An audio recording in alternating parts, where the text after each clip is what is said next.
I brought a spoon from our kitchen.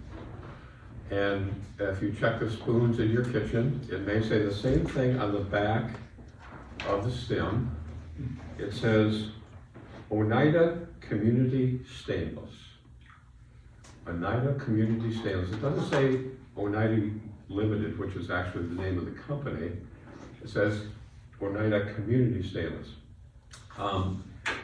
At one time, at least 25 years ago, I know, they were the largest manufacturer of stainless flatware in the world.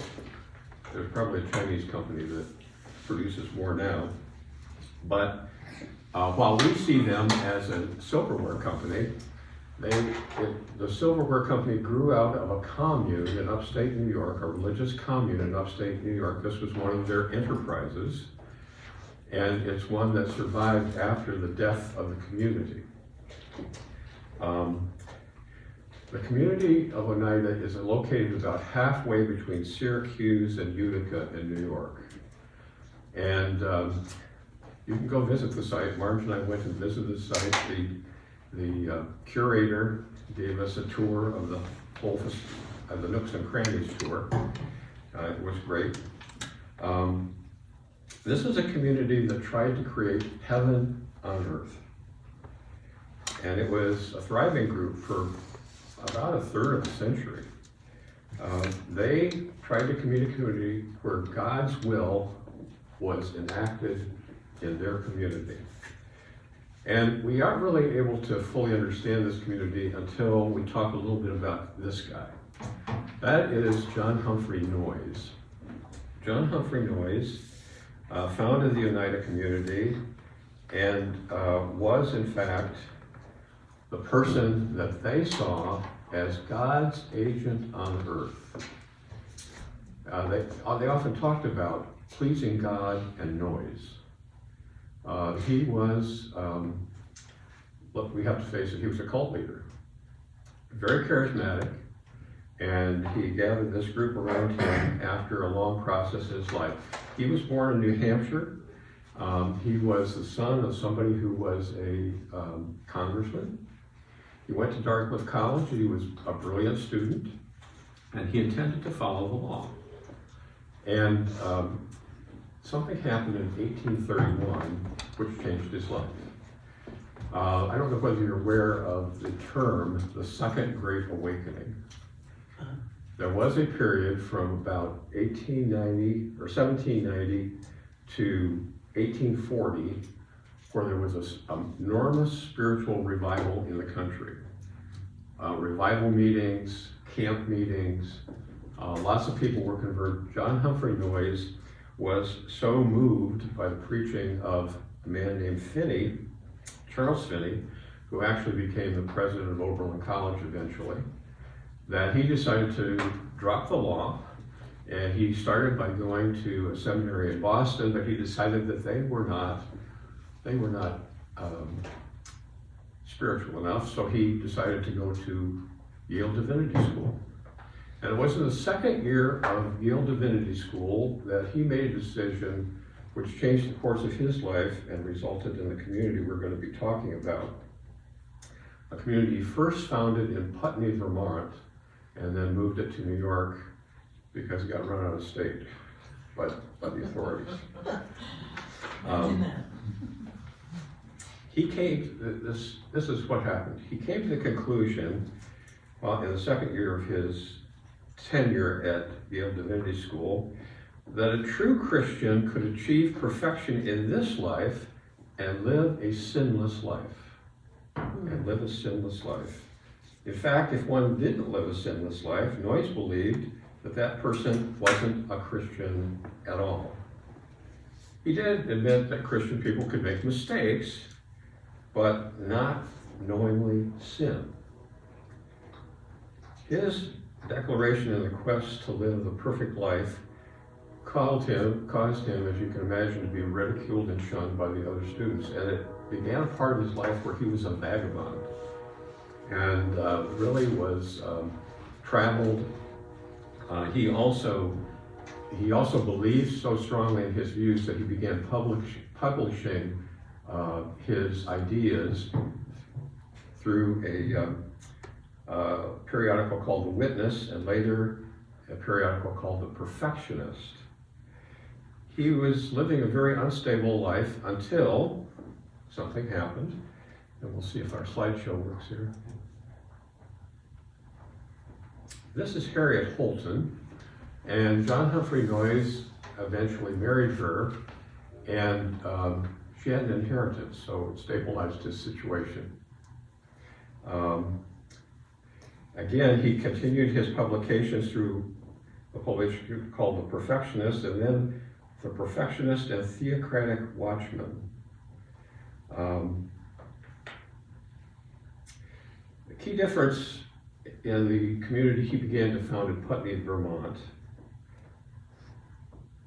after his days at Yale, was his insistence that he receive the commitment of everybody in the group that he was God's instrument on earth, and that he was to be followed without question. They took an oath to defer to his leadership. If you did not follow his leadership, you left the group or were thrown out. And it was at Putney that he began a distinctive characteristic of the group called Bible communism. Now, you may remember on Sunday, I told the story of the first church in Jerusalem, how they shared everything, nobody had anything in common. The group that John Humphrey Noyes founded, the people who entered had to give everything they owned, all their assets, to the group. And it was managed for the group. As you can imagine, John Humphrey Noyes was deeply involved in that. It may have appeared to some people as a constitutional monarchy, but it really wasn't, because in the end, John Humphrey Noyes decided any big issue. There's a second aspect of the Putney community, and later the Oneida community, the sharing of goods. A third characteristic was the propagation of the faith through publication. They really believed that they were a beachhead of the kingdom of God, and tried to convince other people to follow their ways. They were a little bit astonished that didn't happen. They thought their community would be replicated over and over and over again, and yet they, at the height of the community, there were 300 members of the Oneida community. There were a couple of satellite communities that failed, but they still believed that one of their obligations was to convince the world that they had found the answer. And as a result, we know an awful lot about the Oneida community because they were diarists, and they published a lot. We would know a lot more about the community if not for something that happened in the 1940s. The executives at Oneida Limited, who were descendants of the original commune, destroyed 10,000 pages of information about the life of the commune because they found it embarrassing. And we'll talk about that in a minute.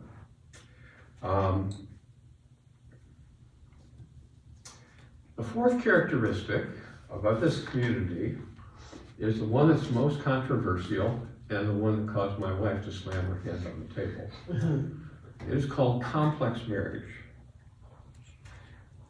John Humphrey Noyes became convinced, initially he thought that the communion of souls really would only happen in the afterlife. But he became convinced that God intended for us to share our love in this life. And one of the things that helped him to come to this conclusion was the next picture. That is Mary Cragen. He was married to Harriet Holton, but he became infatuated with this woman. And supposedly, she was powerfully attractive. Now that picture doesn't show it. But he became so infatuated that he believed that, and this, I think, riled up his mind a bit. And when Mary Cragen was killed in a boating accident in 1851, she was eulogized as, let me just get the words right.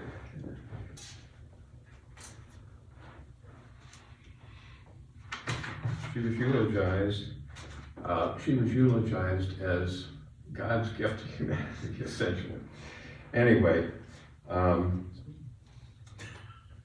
he became so infatuated with this woman, he convinced his wife and Mary Craven's husband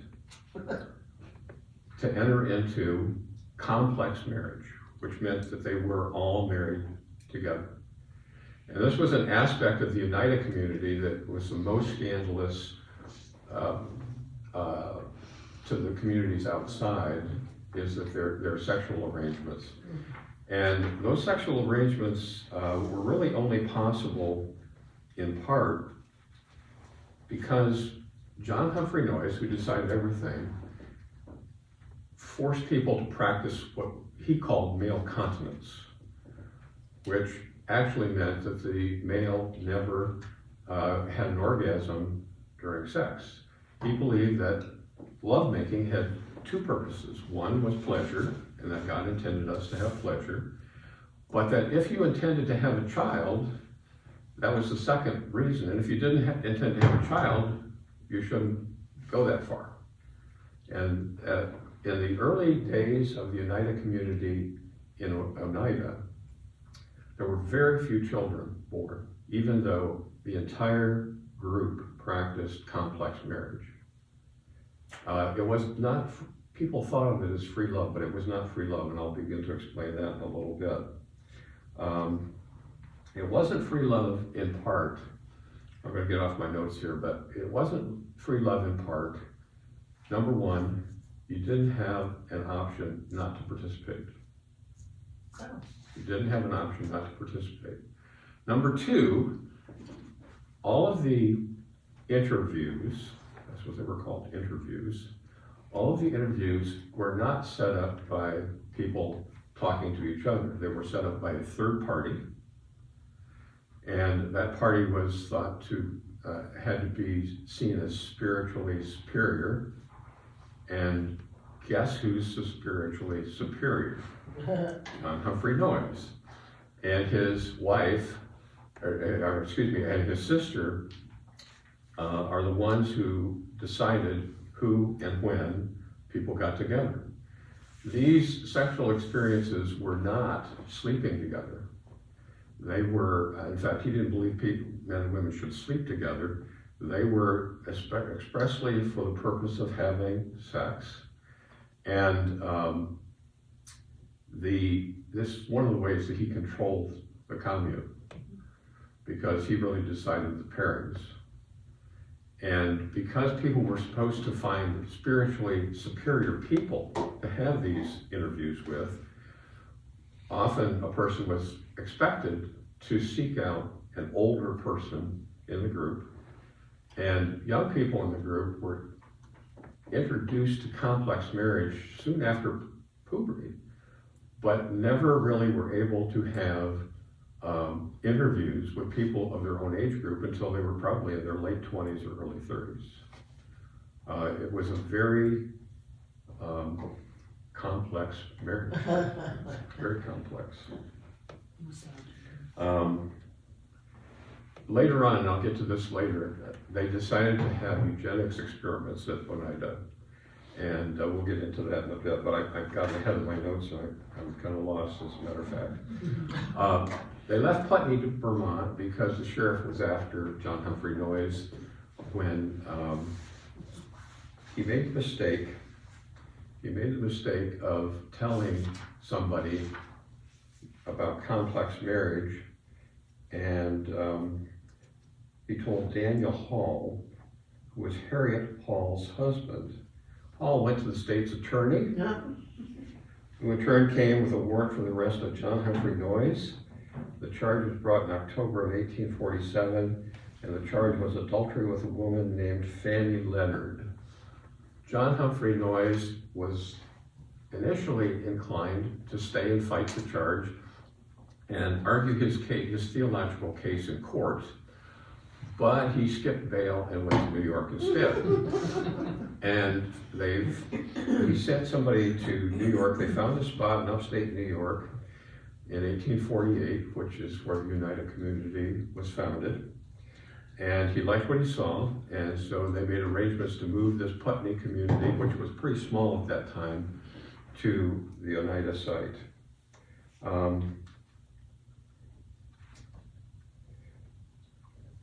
Here. This just happens when I get off my manuscript.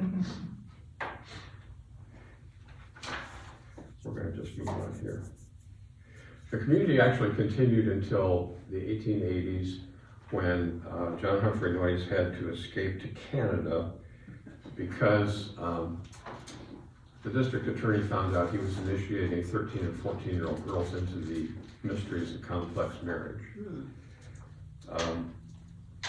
The community eventually broke up in the 1880s for another reason. Obviously, without John Humphrey Noyes, the cult leader there, they had trouble, but there had been trouble before that, before he actually left, because there was a group of a free love commune that was wholly subsumed into the Oneida group from, wait for it, Berlin Heights, Ohio. Wow. And they began questioning Noyes' authority. And obviously that didn't work so well. Now, most communes, one of the big struggles is having an economically viable situation.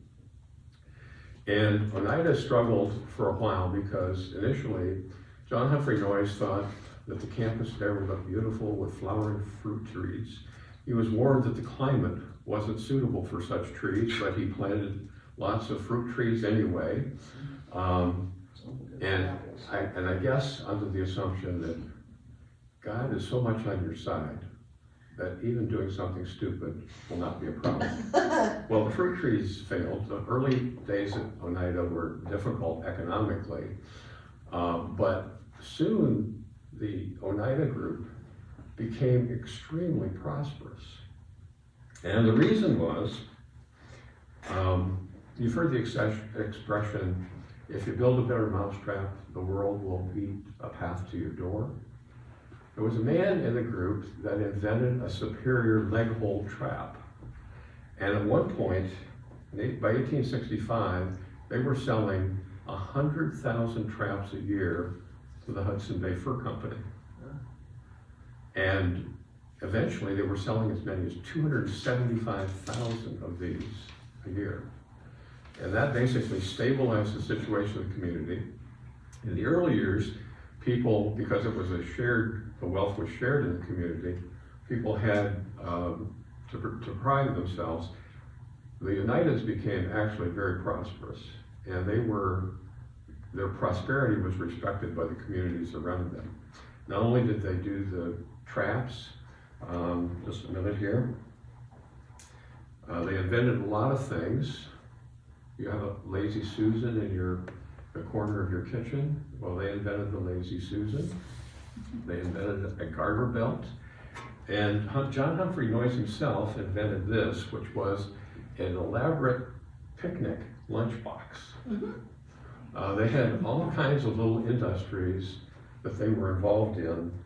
And they made the Lazy Susan garter belt, a mop wringer, a potato peeler, a washing machine, and the lunchbox, as I mentioned.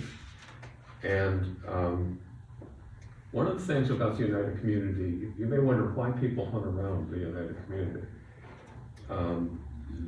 John Humphrey Noyes believed that work should be joyful and life-giving rather than mind-numbing and a drain. And so one of the things about the community was that nobody was stuck in one job. They rotated the jobs that they were involved in. And eventually, they became so prosperous, they began to hire employees from outside the community to work in the factories that they had. In fact, many of those people took some of the more onerous jobs that community members used to have to perform. And they became known as one of the most fair employers. They paid fair wages, they were concerned about the welfare of their people, but they resisted having social interchange with the employees of the community. One of the ways that they dealt with tasks that were difficult, they would have bees. This actually is a picture of a bag bee where they're making bags together,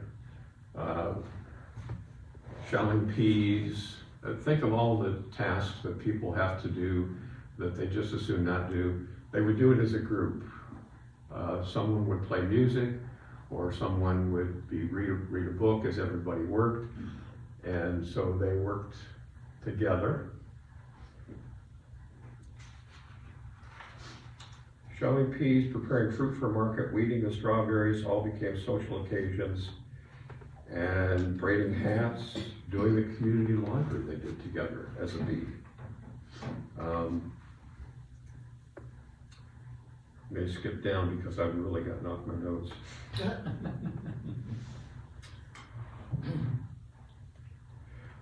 They believed that they were the vanguard of the kingdom of God. And so there were a lot of groups that visited Oneida to see what was going on there. Social scientists that traveled there, church groups came out on Sunday. There were so many people that came to visit Oneida that they had to put a spur line in, a local spur line, to handle the traffic going out to Oneida on the weekends. And the Oneidans always provided entertainment when people came out. They put on plays, they did all sorts of things. I'd said that the initial years of the commune, things were pretty tough and people had to do without. They became so prosperous, if you needed a new watch, you just put in a requisition and you got it. Need a new dress, you just put in a requisition and you got it.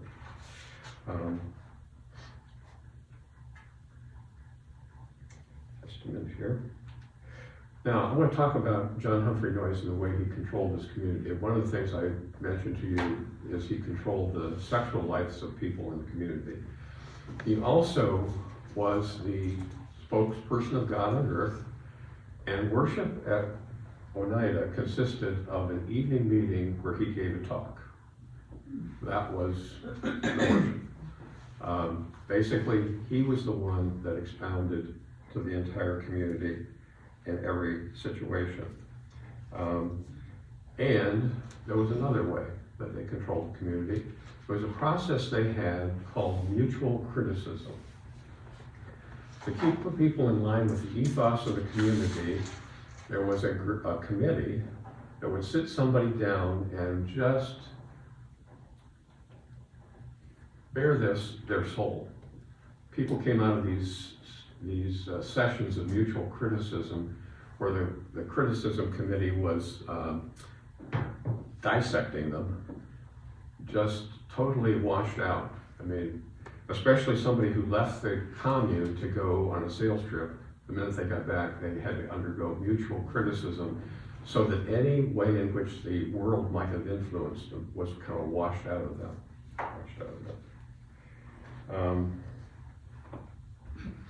There was only, however, there was one person that wasn't subject to mutual criticism.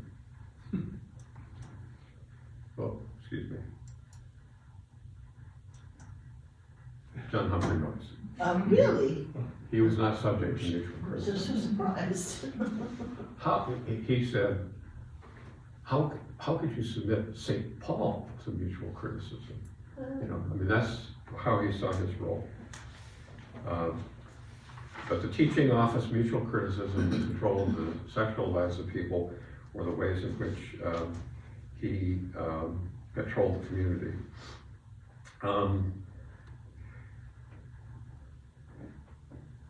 Let me say more about the sexual part of the arrangements at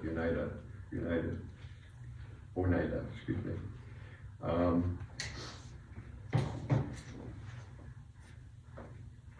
He and his, let me see, I have a picture of his sister, Harriet Skinner. There she is. That's his sister. And she and he basically are the ones who determined who was going to be coupling and who wasn't. And anybody who fell out of line found out that they were not able to have interviews with the person they desired. In fact, they may not have any interviews at all. This was a strong way in which the community was controlled.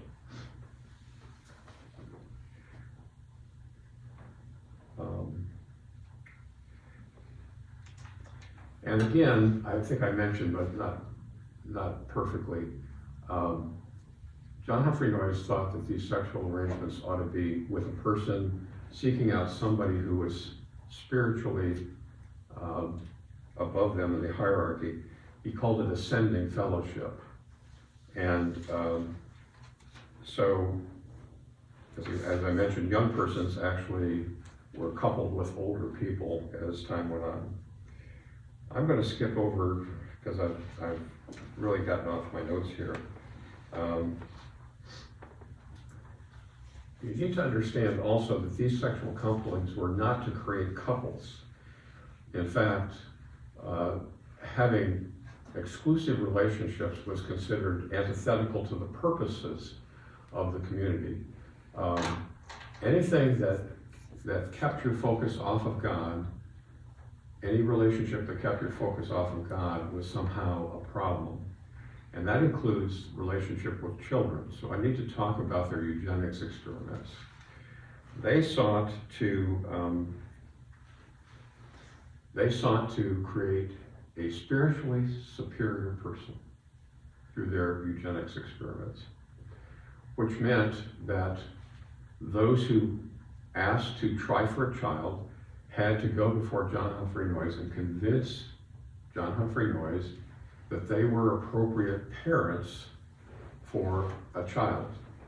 The child that was born to these approved unions was not kept in a family. They were, as soon as the child was weaned at about 15 months, they were sent to the children's house. And the children were supervised by all the members of the community in rotation. The children were seen as belonging to the community, not to the parents. And this produced a tremendous amount of heartbreak. See if I can get to slide 11. I'll show you some of the, that is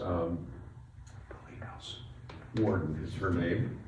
And she is one of the persons chosen to have a child with John Humphrey Noyes. And that child, oh shoot, let me go back here. If I can figure out how to go back. That last picture is Pierpont Noyes. He was 16 years old. He was one of the first Stirpicults, one of these children of eugenics experiments. He was 16 when the community broke up.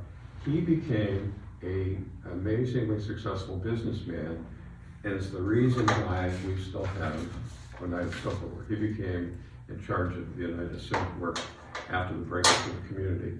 These are the children that were born to these eugenics experiments. Those are the Stirpicults. Now, I want you to, there are a couple things about these kind of the eugenics experiments I want to point out. There was a lot of heartache involved in some of these things. Because the children were seen as belonging to the community and not the parents, the mothers were limited to one visit a week with the child. And there are cases, these people were diarists, there are cases where it's reported that they tried to keep the child quiet and not cry, because if the child cried, that would show it was becoming too attached to the mom, and then the visits would be cut off. Also, the eugenics experiments had another effect. There was a couple that I want to talk about for a minute, if I can get to my section of that.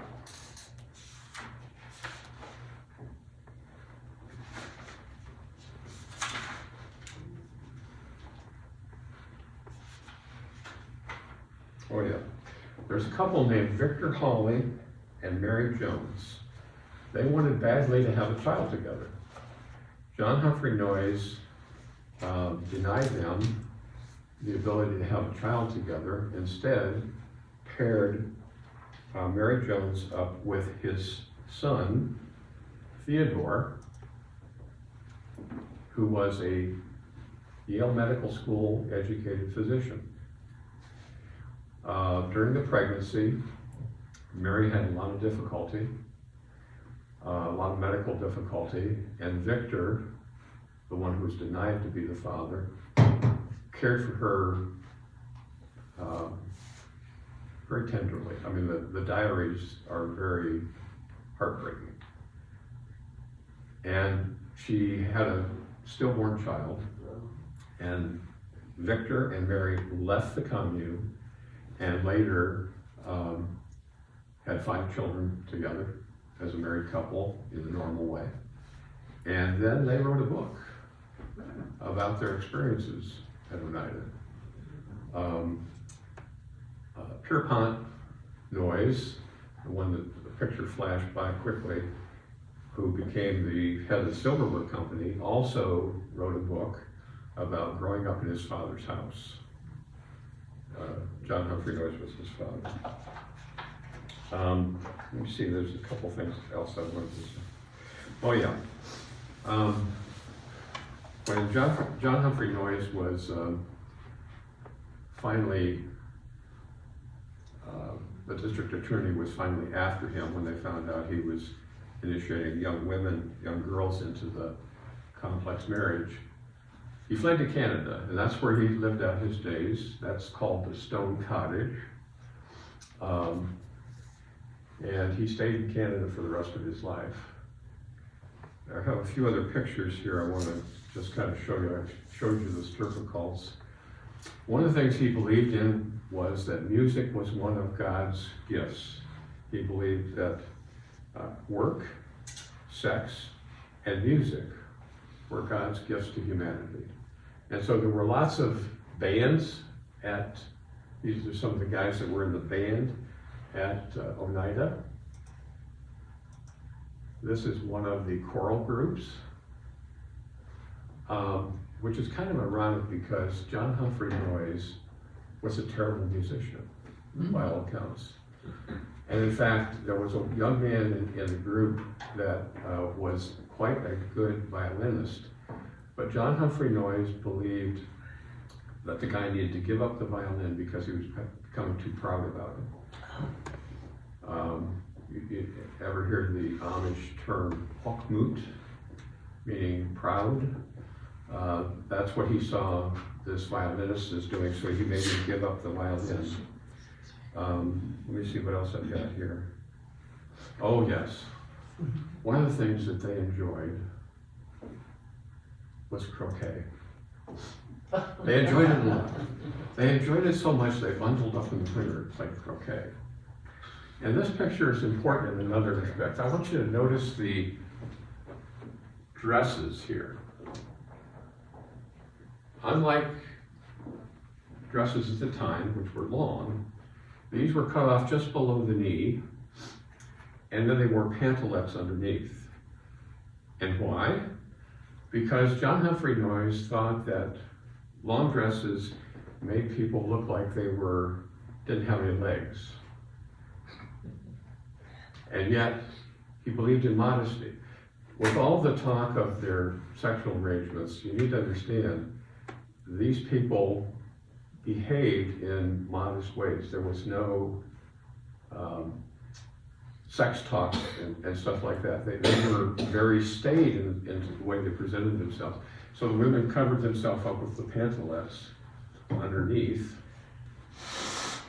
You can begin to see that there were a lot of people involved in this group. And let's see what we've got next here. Okay. Oh yes, this is the mansion house. You can see some people gathered around. This is we got a tour, Marge and I got a tour of this. Quite frankly, the rooms that people were in reminded me of small cells in a monastery. as much as anything. But you can see they were pretty prosperous for a group of 300 people.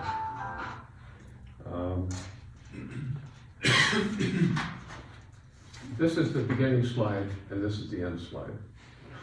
Because the community, he doesn't look charismatic, but evidently he was quite a charismatic person. Charisma is an aspect of human character that's hard to define.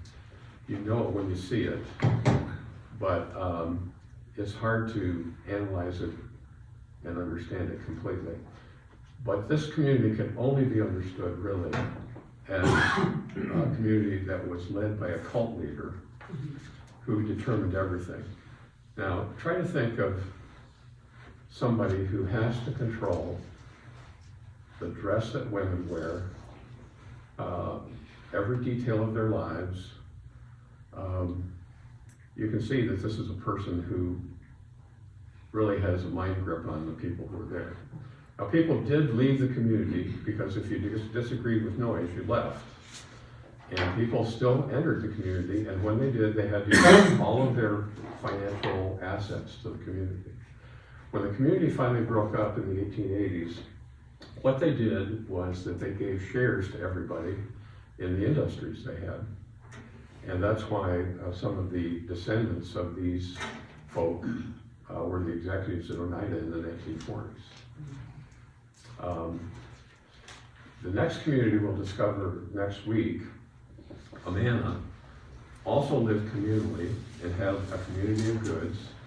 And they survived for 300 years, but during the Depression they broke up and they did the same thing. They gave stock to everybody in the community. Their ethos was extremely different than this. One of the reasons I'm presenting Oneida to you is that it provides a very stark kind of contrast to the ethos we see in most religious communities. And hence the questions I have in front of you, because the purpose I had in presenting these communities initially, this was a part of the doctoral project at Princeton, was to use historical material to expose for people, or to help people understand the ways in which they didn't speak about the organization of their own religious community, but there were actually principles underlying it. And if you look at the sheet, well, first of all, I should let you ask any questions you have about the presentation which I made. I guess I talked a little bit. Yes. What was the father's relationship with the child, the children that were from those relationships? I don't know a lot of information about that. The focus of the difficulty caused by the arrangements focused mainly on the mother-child relationship. The mother was allowed to have the child until the child was weaned. And so there's a different kind of emotional connection. Because the children were seen as belonging to the community and not the parents, the men in the community would have been part of the children's house supervision too. They were part of that whole rotation. The community was seen as important, more important than any other individual that you might have a relationship with in the community. And that's why the sectional arrangements rotated. They didn't want people to become attached to another individual. Because in John Humphrey Noyes' perspective, any relationship we have on earth that becomes exclusive becomes idolatrous. Now, I would argue that the relationship they had with John Humphrey Noyes was idolatrous, but you can see there was a rationale behind it, even if it was not a good rationale. The children actually were well educated by the community. They had their own school. And in fact, this community, in essence, had their own community college that was for the people inside the community. They studied stuff, they put on plays, they did music together.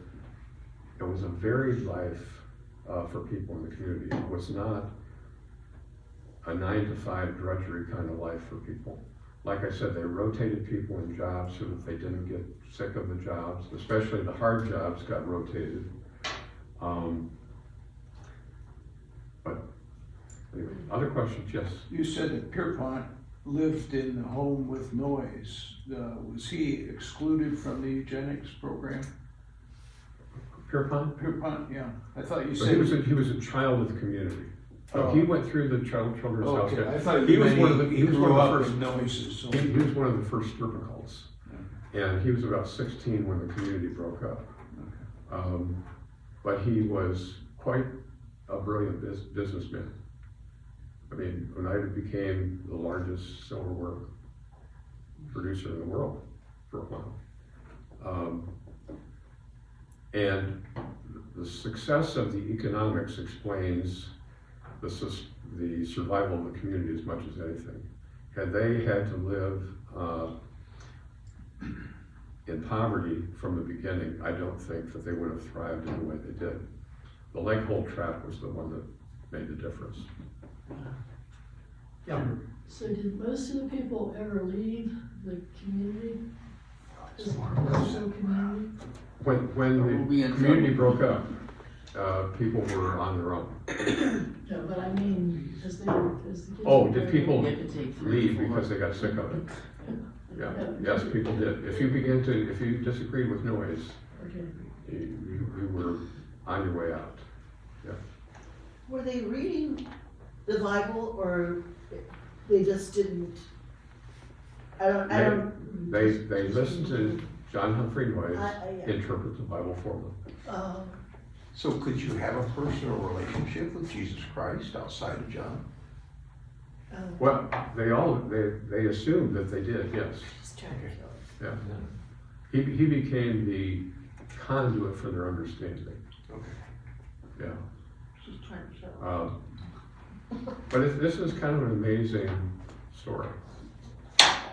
The Oneida group that we're going to be looking at next week also believed that they had a prophet in their midst.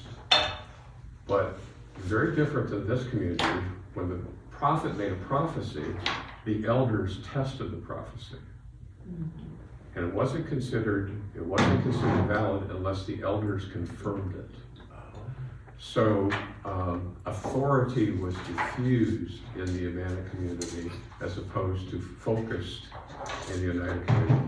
Now, I've known churches where what the pastor says is what goes. I've never experienced one like that. But I do know churches where that's the assumption, is that what the pastor says is divinely ordained for the community. Some of these mega churches are organized around charismatic personalities who pretty much control things. A few months ago, you talked about the new apostolic reformation, which Yeah. is going on. And all of those leaders are self-proclaimed prophets, are they not? Right, they are the ones that decide they're a prophet. In fact, what was the one woman, she's gonna be an apostle to Wyoming or something? You go convert Wyoming, or was it, Good luck with that. or yeah. North Dakota, something like that? So we have a chance, we can all. And I think one of the issues, I don't know whether it's on the sheet or not, but is how the community confirms God's will for its life together. Now, I would say in a community like ours, that's a much more diffused process than focused process upon one person or one book. We go to Sunday school classes led by one person. The pastor preaches. You have study groups all over the place. And unlike in Noyes' Oneida group, people can throw up their hands and just say, I'm out of here, if they don't like what's going on. We do not have a community of goods like all of these groups that we're going to be studying, except the Methodist class meeting. There's an economic issue too in terms of the way the community is formed. Our economies are all separate. All of us around the table have a different economy.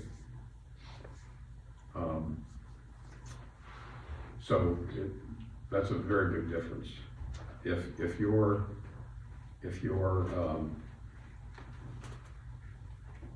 physical well-being is determined by the group rather than by your own decisions, that's a very different kind of situation.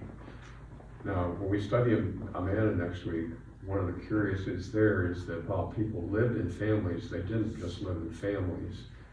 The houses they lived in had only sitting rooms and bedrooms, not a kitchen. Everyone in Amanda ate in a kitchen house, which had about 30 people, and every single meal that they had their whole lives was communal. Every meal was communal. And I interviewed a man when we went to Amana, Marge and I went to Amana, who had never had a meal outside a kitchen house until 1932. The fellowship around food is another big issue in terms of community formation. Yeah. How old was he when he decided that he was this divinely inspired? He would have been about 35 to 40 years old, I think. He was born in 1810. The community in Oneida at Putney was 1847. So, If you left the community, would you give up, forfeit all no, that you gave them? if you left the community, what you got was the value of what you put in when you started. Oh, Oh, okay. really? Yeah, it was.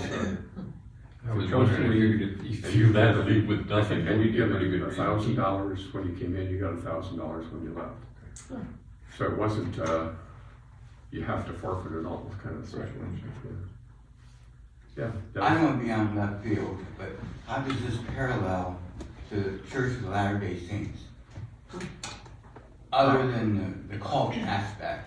You know, I didn't, the Mormons, I did not examine as part of my work, and I couldn't really intelligently answer that question, but it's a good question. Like I said, there were 221 of these experiments in the 19th century. And the ones I picked primarily to contrast to each other. And the basic reason was to contrast so we could think about how we do things.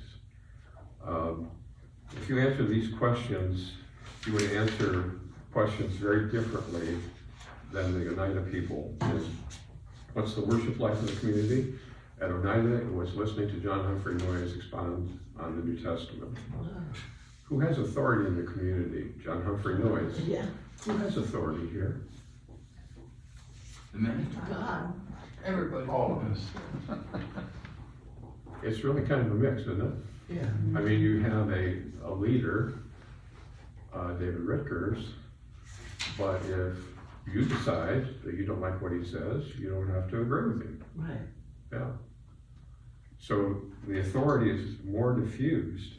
And I think one of the big questions, and this is the one that I did this doctoral project at Hudson after they had gone through a process of building an addition on their building.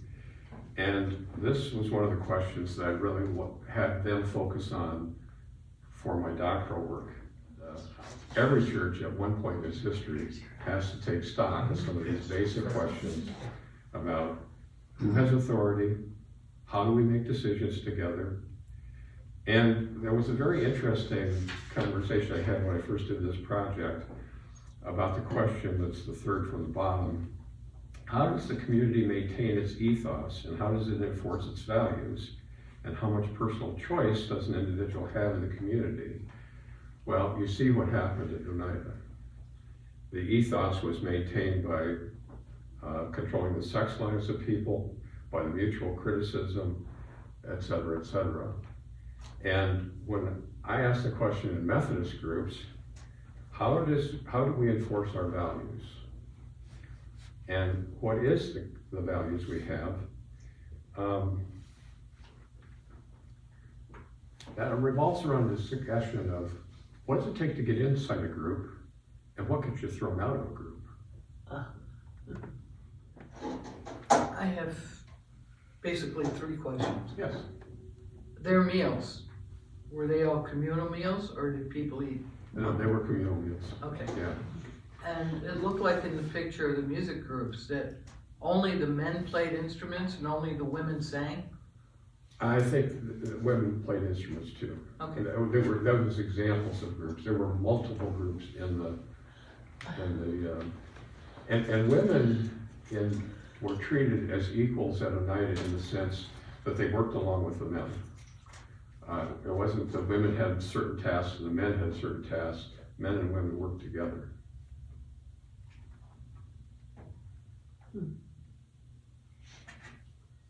Other questions you might have? Yeah. Were there any individuals that left the group during its rise or after its disbandment that went to other similar Other communities? means? I don't know.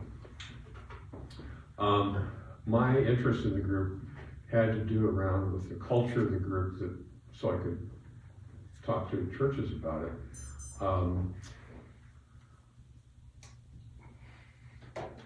You can answer that though. The Syracuse University has a portion of their library that has all the papers from Oneida. And a lot of these people, remember, these people believed that they had to preach to the world. They were going to change the world. And so they were diarists. And a lot of those diaries still survive. And the nitty-gritty of those kind of questions could be answered if that was your curiosity. You could find stuff. Let me just tell you this. If you have an interest in this community, I will just say to you,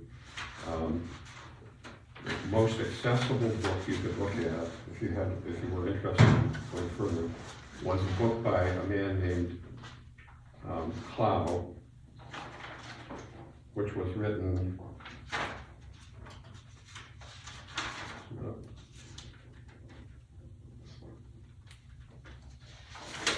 hang on a second.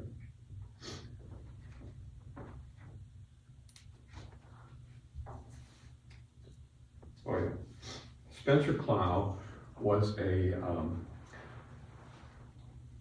essayist with the New Yorker magazine. He was a newspaper person. He was also an academic.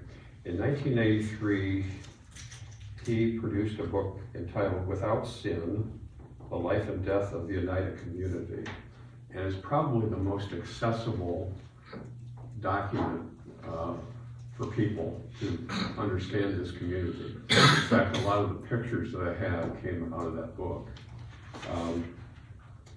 One about, there's a book entitled Oneida, Utopian Community to Modern Corporation. Just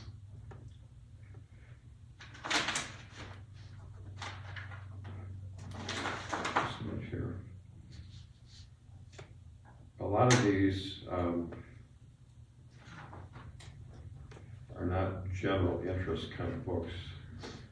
Pierpont Noy's book, My Father's House in Oneida Boyhood, is another one that's kind of interesting. Yeah. Was his reflection on his time there positive or negative or? I would say for those who had success in life, it was generally seen as a positive experience. Now, that couple that left after the eugenics experiment that exploded in their face, they had a very different experience of the Oneida community. And, I mean, it was heartbreaking. Other questions? Or? Yeah, I mean, if they go, and you went and visited this area, this community, who's keeping this thing going or keeping a foundation like that? Because it wasn't that big. Well, essentially, it's like a museum now. Okay. Yeah. But they also had an Oneida silverware store there. Oh, okay, okay. So that's what's funny. Martin picked up a couple pieces while we were Okay. there. So it's a part of the United Oneida. Silver.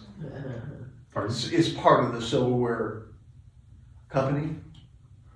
No, the silverware company, is basically a stock company now.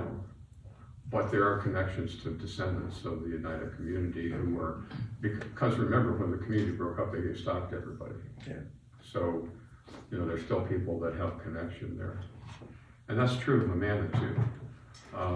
When you hear Amanda, you think of refrigeration and freezers, right? That was one of the industries I'll tell you about their setting up there. And the reason that they had a refrigeration industry was they were Germans and they had to keep the beer cold. Oh, of course, So, and God said, keep your beer cold. well, Just like- before they had the refrigeration, they cut ice off the canal in the wintertime and stored ice. But anyway, But just like any community, they have a historical society Yeah. that Yeah. keeps track of that. right. I mean, it's been a fascination for 150 years Sure. because it's such a peculiar experiment. Were these communal communities, were they common in Ohio? Yes, there were a lot of, I'm trying to think, there was one near Cincinnati, Zor was one. Zor was one that I almost chose in part because Native Americans were involved in the Zor community too. 221 experiments in the 19th century. People trying to get it right. And every communal experiment seems to have a flaw that doesn't make it a permanent community. Probably the closest of any of the groups I know, well, I should take that back, Koinonia Farm is still operating. The Amana group lasted for 300 years. They began in Germany and migrated to the Buffalo area. See, upstate New York was a really fertile area for this kind of stuff. And Not then good for they growing moved food. in the, after Buffalo, they moved to Iowa because of the sinful influence of buffalo. Well, you know, those Buffaloes. Yeah, Buffalonians. Any other questions or comments or discussion? I mean, as you think about the questions here, are there any questions about who we are as a congregation that you think are worth further discussion?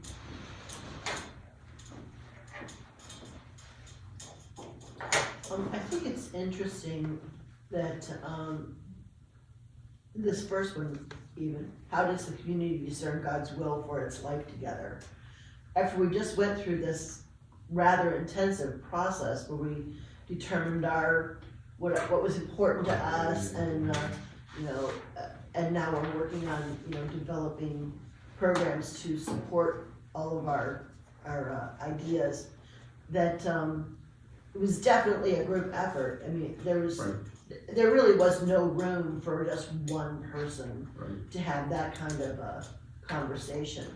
And so I just don't understand how they have the same Bible that I have and yet can just be so far off. It's just kind of weird. Well, I think. Well, they think you're the real answer far to- off. The answer to your question, how can people have the same Bible and be so different? That's the underlying premise of Protestantism and the multitude of different Protestant churches we have is the interpretive element in what everybody says is the scripture. But you see it one way and I see it another way, and I interpret this and you interpret that. And pretty soon we have different churches. Right. You know.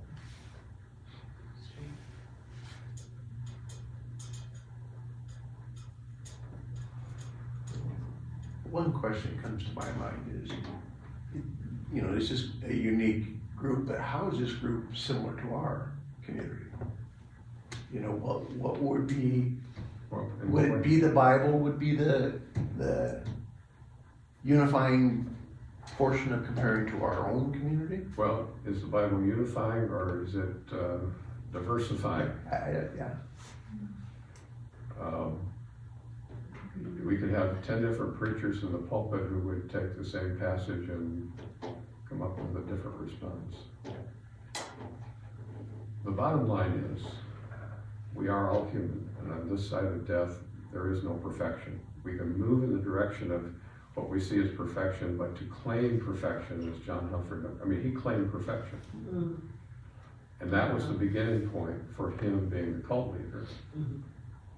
I don't think any of us would be foolish enough to claim perfection. I certainly wouldn't. I have a wife who will tell me otherwise. Hey, Mike, I just kept thinking through the whole thing, this is what happens to the self-righteous.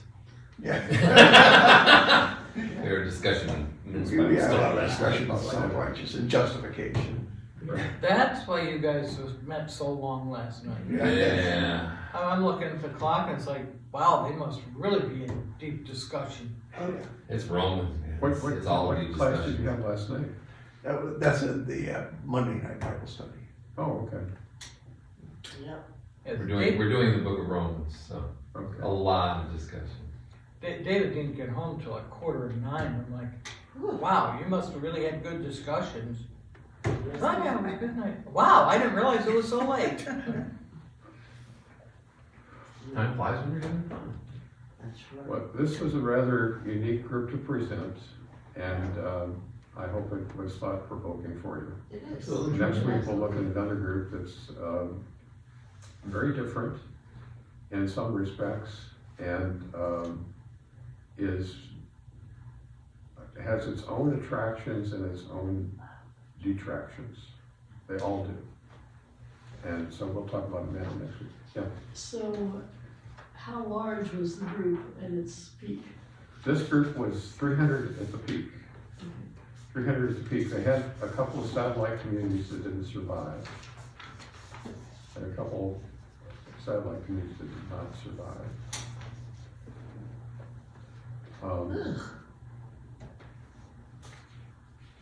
The Amana group, however, was several thousand. Oh. There were multiple villages as a part of the Amana colonies. And I think totally, at one point, the number I saw was 1,800 people scattered in every one of the villages of the Amana colonies is about the 300 like this. Evidently, there's something about the number 300 that is self-containing in one respect or another. What kind of fruit trees did you try planting? Every kind. Pears, cherries, No grapes, huh? pardon? No grapes. I think there were grapes too, just enough. The Finger Lakes region, just south of Oneida, is fantastic for grapes.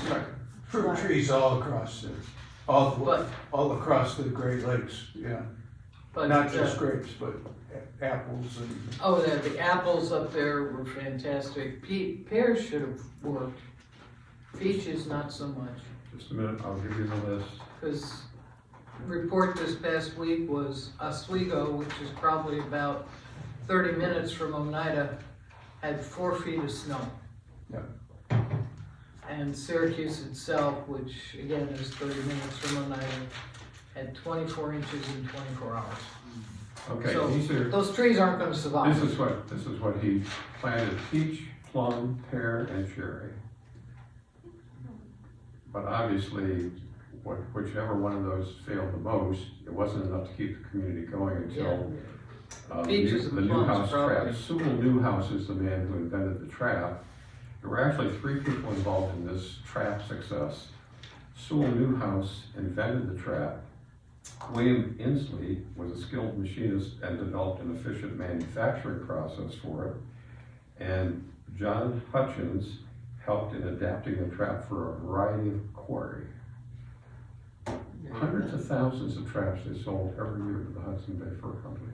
Hundreds of thousands. What were those 3 names again? Sewell Newhouse, Yeah. William Inslee, and John Hutchins. That was your local grocery store back then. You went out in the woods and you tracked stuff. Well, actually, it was for the fur, you know. Yeah, from Hudson Bay, but a lot of farmers and whatnot lived on small animals that they tracked. You know, I could, as a child, I had a track run. Yeah. Muskrats were my quarry. It seems to me in the course of history, we haven't learned anything. I mean, you look at, It is such You think? the Catholic Church, then the rise of Protestantism, all of the communities that we have today, the Amish, the Apostolics, the Quakers, the Shakers, the Movers, I don't know, every group starts out with something idealistic, and success breeds the worst, it seems to me. Well, Adam and Eve started out successful too. And the problem was human nature.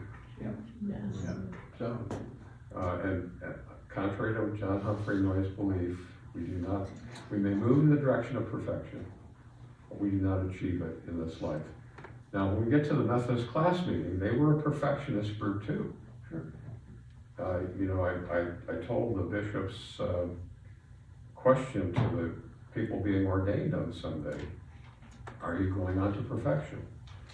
And everybody in the audience laughing, and the bishop chastising them and saying, well, if you're not going on to perfection, where are you going? I think we have to have that as a goal that keeps us moving in the right direction, but very few people even claim to have achieved perfection. Now, John Wesley knew a few people in his societies in England who claimed that they had achieved perfection. And John Wesley interrogated them, and he believed them. But I think any of us who think that we have achieved perfection, that's a sign we haven't. Right. Well, I wonder how John Noyes could reconcile Paul's teaching with his feeling of good perfection. He, okay, remember this guy was basically homeless for a time when he was thrown out of the seminary. I'm sure he has self-justifying interpretations.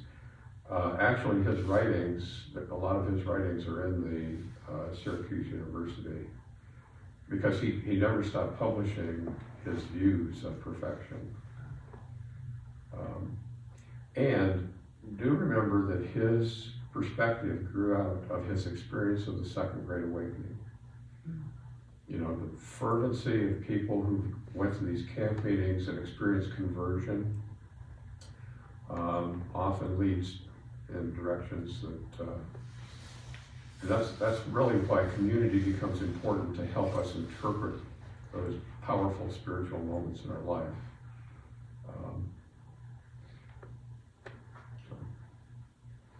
Thank you for your attention. I hope you found this uniquely interesting. And next week we'll talk about manna. I found an enormous attraction to a manna on some levels, but again, it is not a perfect, it's not a perfect community in any sense of the word. So, Thank you. Thank you. you're welcome. Your presentation was perfect.